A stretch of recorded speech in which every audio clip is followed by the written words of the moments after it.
Vamos fazer leitura do versículo 30 e 31 de Atos 17. Os irmãos acharam?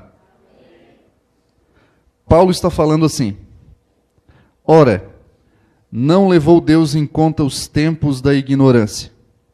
Agora, porém, notifica aos homens que todos, em toda parte, se arrependam. Porquanto estabeleceu um dia em que há de julgar o mundo com justiça, por meio de um varão que destinou e acreditou diante de todos, ressuscitando-o dentre os mortos. Amém, irmãos? Amém. Sente, por gentileza.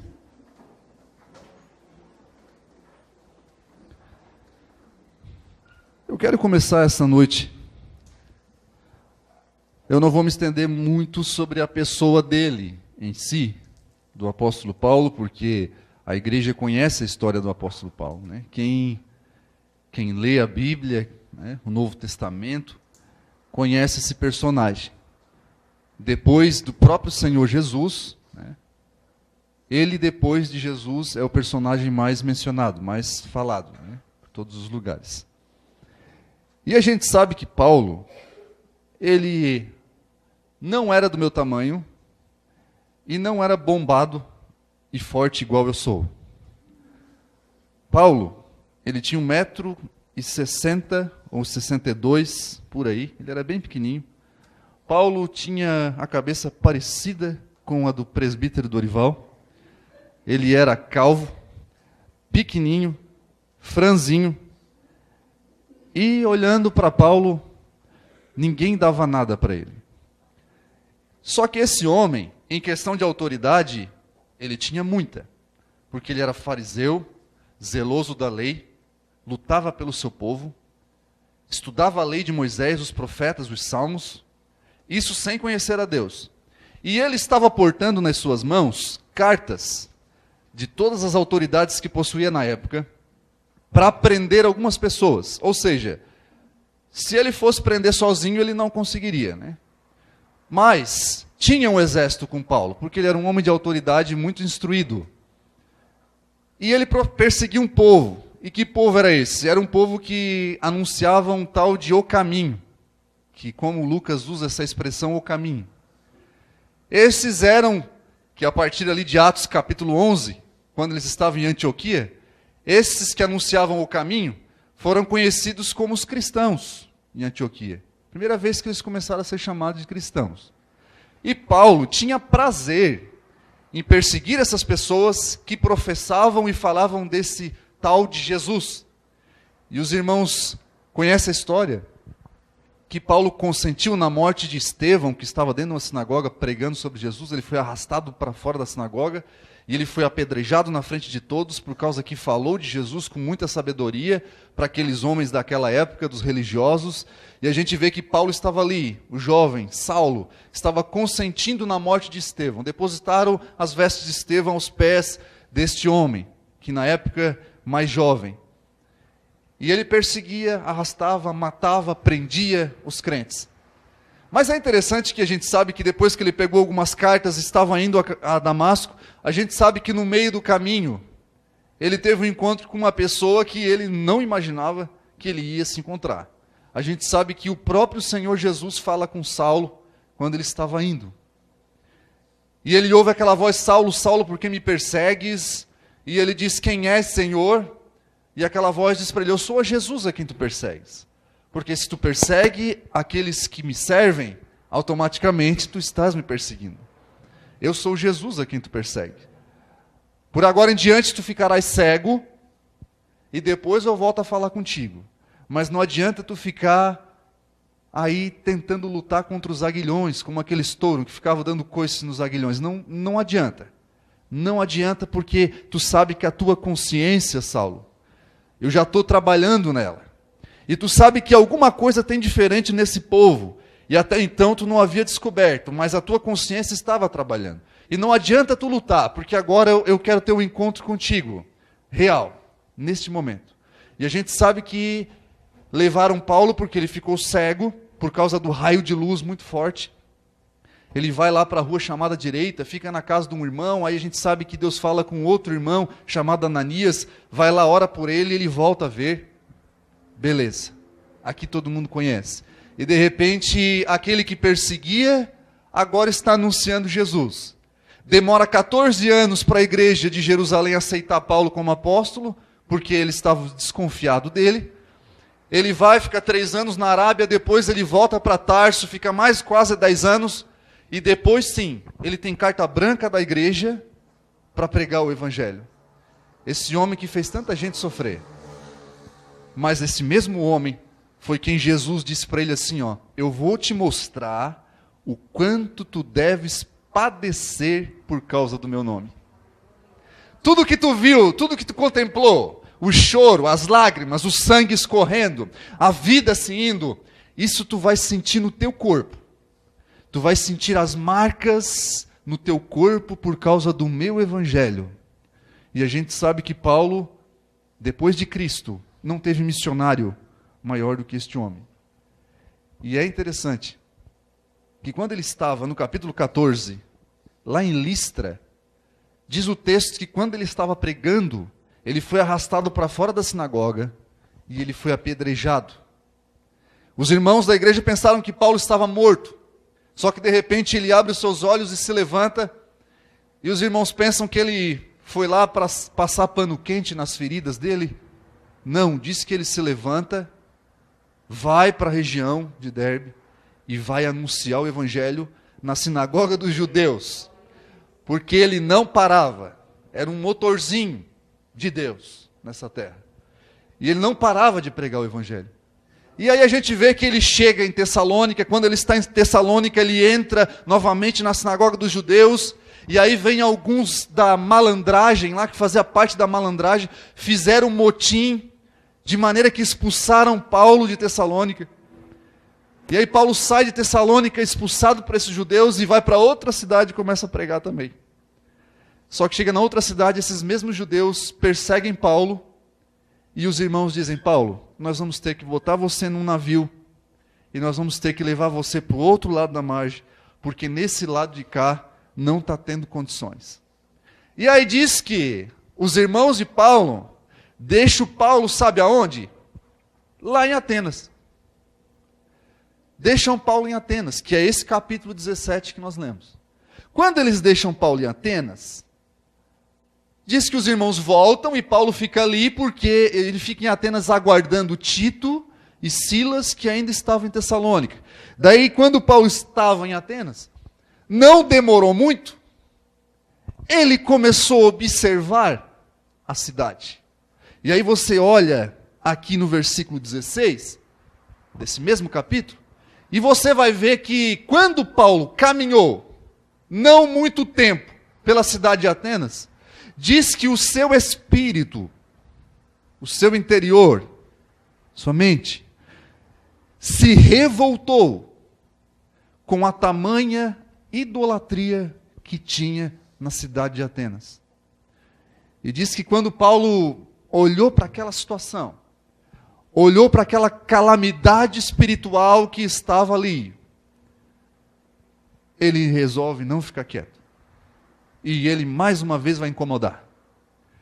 E ele começa a anunciar Jesus. E o primeiro lugar que ele vai, ele sempre procurava uma sinagoga. Só que em Atenas era terrível, porque lá a idolatria era grande. Aí Paulo começou a ir nas praças. Diz o texto bíblico, se você ler aqui no decorrer, ele foi para as praças e lá ele encontrava algumas pessoas que estavam sem nada a fazer. Simplesmente ficavam ali, parados. Diz um historiador que a cidade de Atenas tinha um pouco mais de 300 mil pessoas. Só que esse historiador, é interessante que ele diz que a mesma quantidade de pessoas que tinha em Atenas, era a mesma quantidade de deuses que tinha em Atenas. Era como se tivesse um deus para cada pessoa. Olha a situação da cidade. Existiam postes ídolos em todos os lugares. Por isso que Paulo se revoltou no seu íntimo, no seu espírito, e disse para si mesmo que ele não poderia ficar parado, deixando aquelas pessoas morrerem nos seus pecados. Paulo começa a anunciar o evangelho na praça. E de repente, alguns começam a ver algo diferente em Paulo nas suas palavras. Ele era muito inteligente. E de repente começa a ter ajuntamento de pessoas. E uns começam a dizer, Quem é esse tagarela aí? Quem é esse tagarela? Tagarela é alguém que fala demais, fica soltando muitas palavras. E a ideia aqui é eles falarem que Paulo estava tentando ganhar algum trocado, ou estava tentando enganar com um trocadilho de palavras. Tagarela significa aquele que fica ajuntando palavras em todo lado que vai, e depois começa a falar sem noção nenhuma daquilo que ele está falando. Simplesmente fala. É uma pessoa que você conversa, em 5 minutos ela conta a vida dela toda. Rapidinho, sem pensar. E eles disseram, esse homem é um tagarela. Só que de repente eles observaram que a linha de pensamento de Paulo ela era interessante. Ele não estava falando coisas para o ar, para o nada. Ele tinha um alvo específico. E de repente diz o texto aqui, que se os irmãos olharem, diz o versículo 18, que chegaram alguns filósofos. É interessante que Atenas, os irmãos devem conhecer, Atenas, o que era Atenas? Era a central, era o centro cultural, tá? O centro cultural da Grécia, tanto da cultura quanto da filosofia. É interessante que lá teve Platão, é interessante que lá teve Sócrates, é interessante que lá tinha um filósofo e poeta chamado Sêneca. Grandes homens do QI muito alto, como eles falam hoje, né? Uma inteligência extraordinária, grandes pensadores, estavam em Atenas, eram de Atenas. E diz que veio 2 tipos de pessoas aqui, 2 tipos de grupo de filósofos. Diz que veio os epicureus. Os irmãos podem olhar o texto ali. Veio os epicureus. Esses epicureus eram filósofos que eram discípulos de um tal de Epicuro, que era um outro filósofo anterior a eles. Eles eram discípulos desse filósofo. E o que esses epicureus pregavam? O que eles anunciavam? Os epicureus, eles não acreditavam em Deus e um Deus pessoal.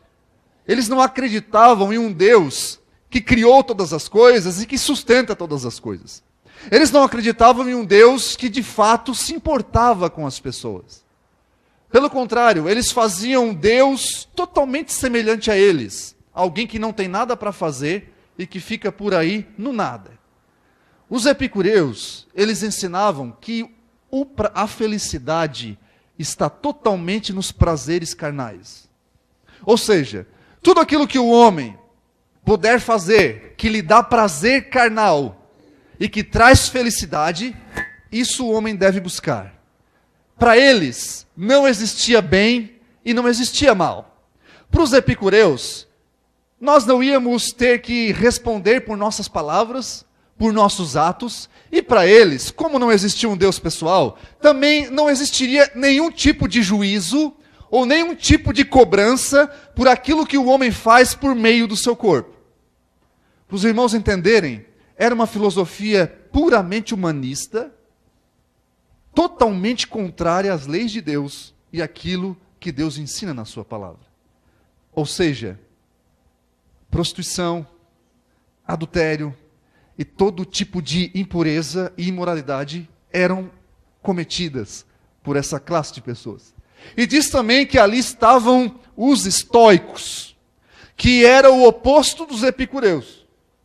Era uma classe de filósofos que se achava o dono da verdade e os super inteligentes. Esses aqui, um dos filósofos dele chegou a mencionar que existem momentos que o homem chega a ser mais sábio que Deus.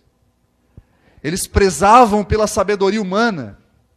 E o homem é como se fosse o ápice de tudo, e que Deus é como se estivesse abaixo da inteligência do homem. Eles, diferente dos epicureus, esses filósofos estoicos diziam que a felicidade não está no prazer, mas totalmente está ligado com as nossas ideias e com a criatividade do homem. Então, tinha 2 linhas aqui de opostos. E quando esses homens viram Paulo falar, eles disseram assim: que deuses estranhos são esses que você vem nos apresentar? Só para os irmãos terem uma ideia, esses estoicos, eles eram discípulos de um filósofo chamado Zenão. Esse filósofo chamado Zenão, ele escreveu por 35 anos quase ininterruptos. Era uma biblioteca de livros só desse tal de Zenão. E o que mais me deixa amargurado, e com certeza deixou Paulo amargurado, é que eles, tanto qualquer um dos tipos de pessoas e filósofos que existiam na época, é que eles possuíam livros e liam livros de toda a espécie e de todo tipo de ideia. Mas o livro, ou os livros, que tinha poder para libertar as suas vidas, os livros ou o livro que tinha poder de realmente fazer eles conhecerem ao único e verdadeiro Deus, eles não conheciam e não tinham acesso. É interessante que onde havia a maior inteligência do homem, é onde havia a maior depravação e a maior imundícia da humanidade. Onde estavam os homens que se diziam inteligentes? Lá estava o lugar onde mais o homem estava afastado de Deus. Quando eu olhei para eles, eu me lembrei do que Paulo escreveu em Romanos 1:22. Paulo diz aos Romanos 1:22 assim, ó: os homens, dizendo-se sábios, tornaram-se loucos e mudaram a glória do Deus incorruptível na semelhança de animal corruptível, como quadrúpedes e répteis. Olha só o que Paulo diz. Pelo que Deus os abandonou às suas paixões infames. E o resultado dessa sabedoria, que na verdade não é sabedoria, é loucura, é estutícia, como usa a linguagem de Salomão, é estutícia.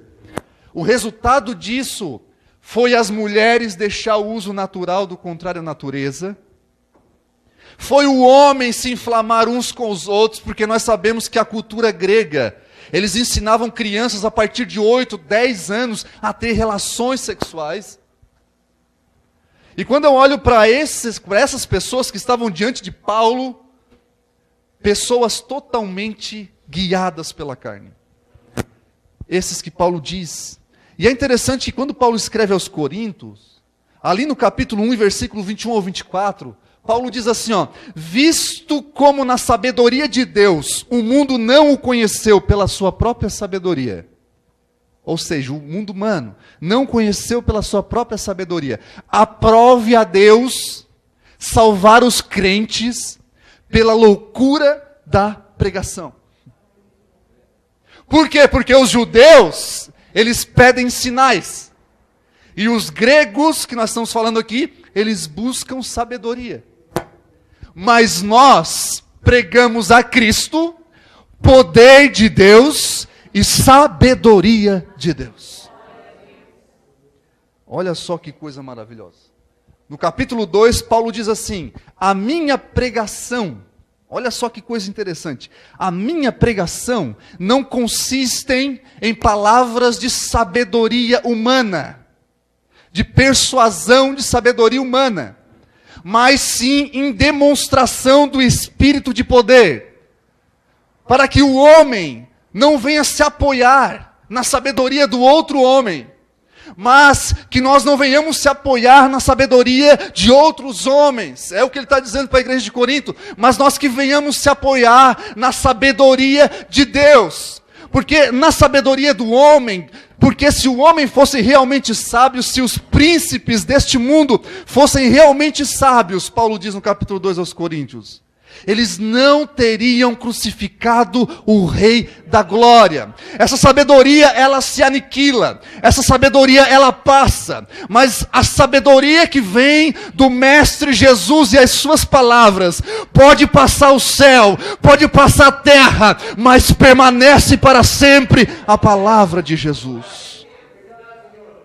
Glória a Deus. Quando a gente olha para Paulo nessa situação, a gente vê o que estava precisando para eles. Eles não tinham acesso à Escritura.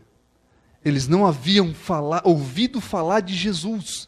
Porque quando eles ouviram falar de Jesus e da ressurreição, eles disseram assim, que deuses estranhos é esse que tu vem apresentar. Nós não podemos, de jeito nenhum, nos acomodarmos Nós não podemos de jeito nenhum ver as pessoas morrendo. Nós não podemos de jeito nenhum ver as pessoas nessas práticas e nós não sermos arautos de Deus. E nós ficarmos no nosso conformismo, na nossa situação, sem proclamar o Evangelho. Nós precisamos falar de Jesus às pessoas. Nós precisamos transmitir a sabedoria de Deus.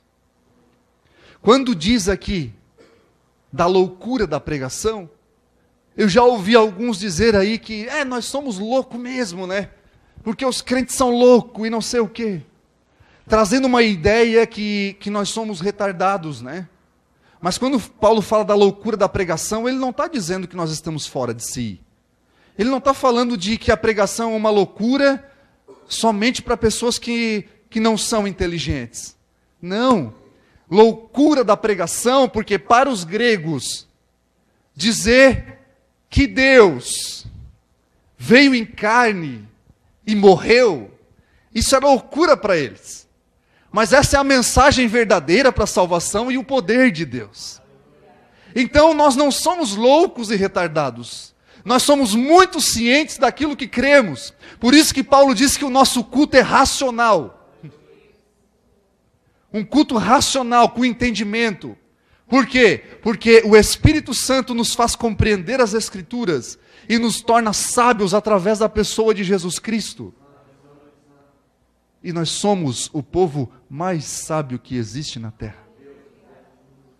E Jesus diz assim: obrigado, Pai, porque tu ocultastes estas coisas aos grandes, mas tu pegaste e revelaste aos pequeninos. Deus pega o tesouro do Evangelho. Deus pega e envia o tesouro, que é o Espírito Santo que o Pai envia. E aqueles que se acham os todos poderosos deste mundo, eles não são nada. Deus despreza o orgulho do homem, mas Deus pega os humildes, aqueles que reconhecem, se humilham na sua presença, e Deus entrega essas grandes pérolas nas suas mãos. Quando eu olho aqui para o texto, diz que eles pegaram Paulo e levaram Paulo para o Areópago, que era uma espécie de sinédrio, uma assembleia que existia dos estudiosos, dos filósofos daquela época. E eles levando Paulo para lá, eles disseram assim: que Deus é esse estranho que tu estás apresentando? E aí Paulo chega no Areópago e diz assim: irmãos atenienses, eu tenho observado que vocês são acentuosamente religiosos. Eu tenho visto no vosso proceder, inclusive, eu estava caminhando aqui pela cidade de vocês, e eu encontrei um poste, um altar, e neste altar de vocês estava escrito: ao Deus desconhecido. E Paulo diz, de acordo com o que estava escrito naquele altar, um Deus que é adorado, mas que vocês não conhecem, mas o altar está ali, é justamente esse Deus que eu venho vos apresentar. Um Deus que vocês não conhecem. Um Deus que eu não conhecia. Um Deus que eu não compreendia. A sua palavra, embora eu estudasse ela. Um Deus tão grande que vocês não fazem ideia o tempo que vocês estão perdendo diante desses deuses que vocês estão adorando. E eles disseram como almas famintas: então explica para nós, nos explica, nos anuncia que Deus é esse que nós não conhecemos. Porque nós gostamos muito da ideia da religião. Então, a gente gosta muito das novidades que tem pela cidade. Onde tem novidade, nós gostamos de estar ali. É o que o texto está dizendo. E agora tu vem com uma novidade dessa. Até o nome Evangelho é novidade, né? Agora tu vem com uma novidade dessa. Nós queremos ouvir essa novidade. Daí Paulo diz assim: o Deus que eu quero anunciar para vocês Irmãos, você já faz ideia do Deus que você serve? Eu vou fazer essa pergunta de novo.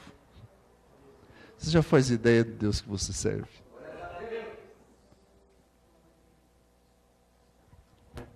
Às vezes nós choramos por coisas poucas, né?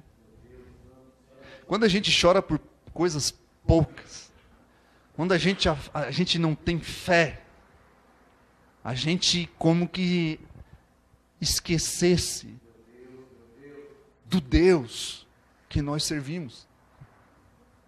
Quando a gente se depara com uma provação, com alguma perda material, como foi louvado aqui de Jó, quando a gente se depara com alguma perda, às vezes tem pessoas que desanimam da fé.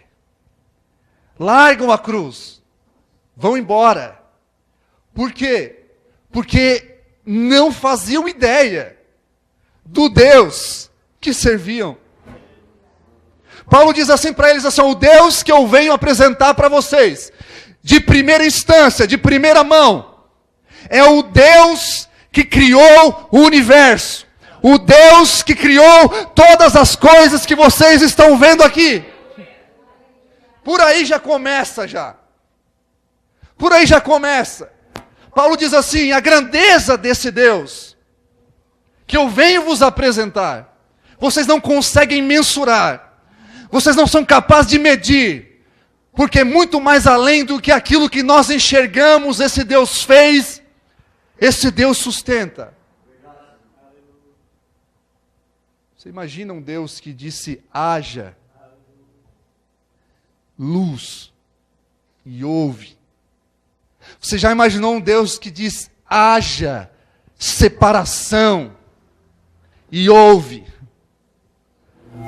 Você já imaginou um Deus que pela sua palavra criou todas as coisas?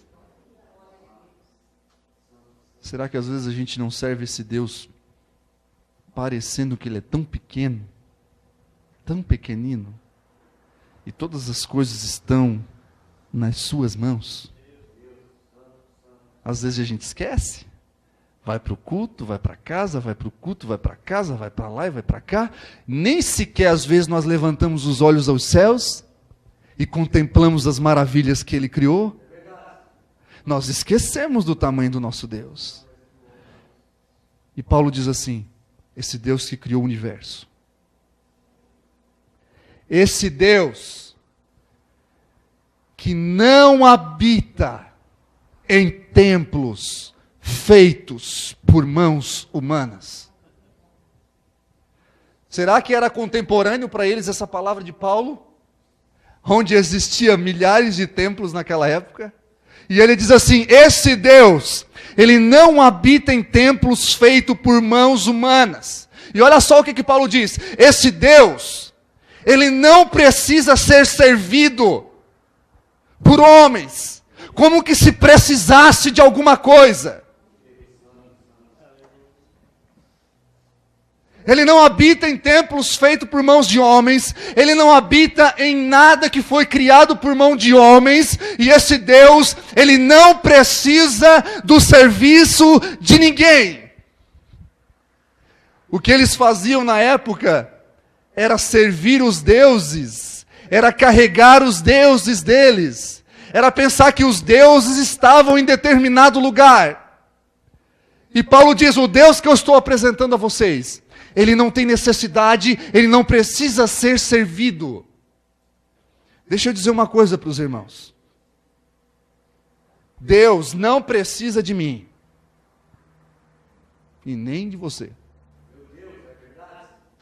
É isso que ele está querendo dizer para eles. Deus, ele não tem necessidade. Parece que Deus, às vezes a gente olha para algumas coisas que a gente vê por aí e parece que Deus está chorando, dizendo, ai, não faz isso comigo. Não faz isso comigo. Parece que Deus é assim. Deus não é assim. O Deus que Paulo apresenta para os atenienses, ele não precisa ser servido por nós. Não precisa. E aí você se pergunta, eu não sou importante para Ele? Pelo contrário. Deus, Ele não... Se eu chegar agora e dizer assim, ó, Deus, eu não te adoro mais, e virar as costas para Deus, Ele não vai virar as costas, ir para um cantinho e ficar chorando. Ele não vai fazer isso. Deus não vai ficar chorando. Não, não vai. Mas sabe por que que nós estamos aqui esta noite? E nós levantamos as nossas mãos, e nós dobramos os nossos joelhos, e nós derramamos lágrima para esse Deus tão grandioso, esse Deus que não precisa de nós, esse Deus que não tem necessidade nem de ser servido se Ele quisesse. Se Ele quisesse, Ele não tinha nenhum tipo de necessidade dessa. Só que esse Deus grande, Ele quis. E Ele não precisa, mas Ele nos trouxe aqui porque Ele quer ser adorado. Ele não precisa, Ele não necessita de mim e de você. Não. Mas mesmo assim, Ele nos escolheu a dedo para que nós fôssemos adoradores dEle. E Ele tem compromisso com aqueles que Ele escolhe para chamar de adorador a Ele. Ele escolheu ter compromisso com a sua igreja. Ele escolheu a menina dos seus olhos. Ele escolheu, Ele quis, pela sua soberania e pelo seu poder, antes de nós nascermos, antes de nós estarmos no ventre da nossa mãe, Ele olhou para nós e Ele disse, eu quero que você me adore. E a gente não resiste a Deus. Porque o Espírito Santo de Deus, quando é derramado em nós, a gente se humilha. E a gente diz, eu preciso de Ti, Senhor, eu preciso de Ti. Os atenienses, eles tinham vários deuses em vários lugares. Parecia a disputa que tinha entre judeu e samaritano. A geografia para eles era tão importante. E o que Paulo está dizendo também, quando Deus não habita em templos feitos por mãos humanas, parece que Paulo está lembrando do que Jesus falou para a samaritana. Ele disse, mulher, vocês adoram o que vocês não conhecem, porque a salvação, ela vem dos judeus. Jesus está falando dele próprio, que nasceu da linhagem judaica. A salvação vem dos judeus. E vocês dizem, como ela falou para ele, Senhor, é aqui em Gerezim, né, que nós temos que adorar. E o judeu dizia, não, é lá no Monte Sião. Aí Jesus diz assim, mulher, vem a hora, e já chegou, em que os verdadeiros adoradores adorarão o Pai em espírito e em verdade. Deus é espírito e importa que os seus adoradores o adorem em espírito e em verdade, mulher. Parece que eu vejo Paulo lembrando das palavras de Jesus aqui. E falando para aquele povo essas coisas. E olha só que interessante. Ele diz assim, o Deus que fez o mundo e tudo que nele existe, sendo Ele Senhor do céu e da terra, não habita em santuários feitos por mãos humanas, nem é servido por mãos humanas como que se de alguma coisa precisasse. Pois Ele mesmo é quem a todos dá vida e respiração. Gostaria que você fizesse comigo. Faça assim, ó.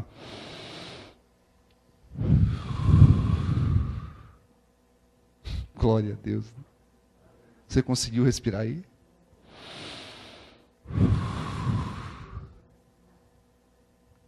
Você só respirou aí porque Ele quer que você respire. Você só respirou aí porque Ele quer que você respire. Se Ele fechar a válvula do oxigênio lá nos pulmões, né, o Bruno? Pá. Não tem mais nada para fazer. Mais nada para fazer. E se o pulmão parar, Ele também é o Deus que vai lá e faz o homem respirar de novo. Paulo diz que Ele deu fôlego de vida. Foi Ele que soprou em nossas narinas. E o homem se tornou alma vivente. Se nós respiramos é porque Deus quer que nós respiramos. A nossa vida é dele. A nossa vida é dele. Nada foge do controle da sua mão. Então eu pergunto, por que temer? Por que temer tanto? Por que ter tanto medo do porvir, do amanhã? É sobre isso que Jesus ensinou aos discípulos. Não precisa andar ansioso, não. Porque o Pai sabe muito bem, o amanhã pertence a Ele. Está nas mãos dEle. E se morrer, Ele tem sim condições de levantar aquele que está morto. Esse Deus que às vezes a gente esquece. Parece que a gente esquece. E as coisas tão pequenas fazem nós desanimar tanto. E a gente esquece do Deus que nós servimos. Da grandeza desse Deus. Ele diz assim, ó, de um só ele fez toda a raça humana para que habitasse sobre a terra. Através de um homem chamado Adão, ele faz toda a raça humana. E ele diz assim, havendo fixado os tempos previamente estabelecidos e os limites da sua habitação, ele está falando do homem. Eu me lembro de Jó. Jó diz que Deus já tem determinado o dia dos homens, tem determinado os nossos dias, estão todos contados, e a gente não consegue passar deles. O que está lá no calendário de Deus, ele vai dizer assim, Jonathan, tu vai até o dia tal, do mês tal, do ano tal. Esse é o teu ciclo aí na terra. E não adianta o Jonathan querer se espernear e tentar ir contra o calendário de Deus, porque não vai dar certo. Porque quem controla tudo, quem controla a vida, quem controla o planeta, quem controla tudo é Deus. E o homem pode se espernear. Mas na hora, olha só que Deus tremendo esse. Que Deus maravilhoso esse. E aí Paulo diz assim, ó. Para buscarem a Deus, se porventura tateando, podem achar. Com certeza Paulo estava com Isaías na mente dele. Quando Isaías diz assim, ó, buscai ao Senhor enquanto se pode achar, invocai-o enquanto está perto. Paulo estava falando para os atenienses assim, ó, olha, se tateando, quem sabe vocês podem encontrar a Deus, achar o caminho certo de Deus. E aí Paulo dá uma aplicação e ele diz assim, ó, se bem que ele não está muito longe de nós. Olha só a colocação dele. Se bem que esse Deus não está muito longe de nós. Porque quando Paulo fala da grandeza de Deus, parece que Deus está tão longe, né? Ao ponto de não estar aqui conosco.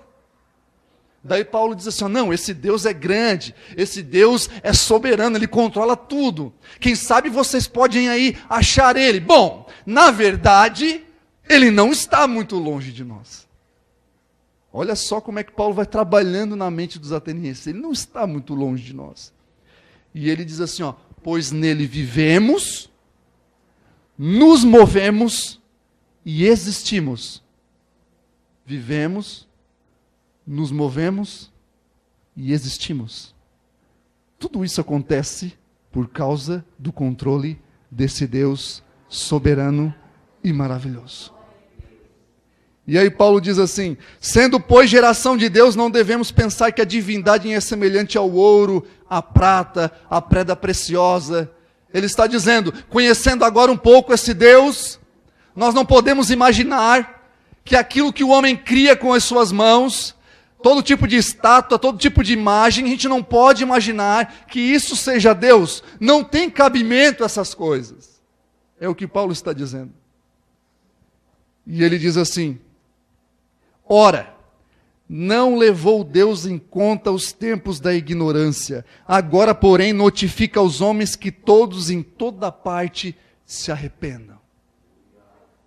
Porque Ele separou um dia que há de julgar o mundo por meio de um varão, que Ele destinou e que Ele acreditou diante de todos.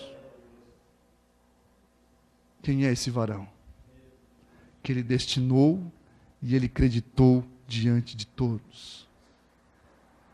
Em poucas palavras, Paulo falou do plano de redenção de Deus. Em poucas palavras, Ele falou do Cristo, do Verbo vivo, que veio com um destino próprio para salvar os homens. E ele disse: e agora esse Deus notifica a todos os homens para que se arrependam dos seus pecados, porque ele tem um dia para julgar. Eu me lembro quando Paulo escreveu para Timóteo, e Paulo diz assim: conjuro-te, pois, diante de Deus e de Cristo Jesus, que há de julgar os mortos na sua vinda. Olha só. Eu me lembro quando João escreveu, o evangelista, falando as palavras de Jesus, João 5:22. Jesus diz assim: o Pai a ninguém julga, mas deu ao Filho todo o juízo. É interessante que Jesus diz que não veio para julgar e condenar, mas veio para salvar. Só que quando Jesus usa essas palavras, que o Pai a ninguém julga, mas deu ao Filho todo o juízo, Jesus está falando que no dia do juízo, Ele, o próprio Cristo, será o juiz. Ele é quem vai julgar. Olha só que coisa interessante. E nós estamos preparados, e nós estamos prontos para nos encontrar com o Senhor nosso Deus? Nós estamos prontos para chegar diante dEle, lavados e remidos no sangue de Jesus? Diz que alguns deles que estavam ali disseram assim: eu não quero saber desse papo de ressurreição.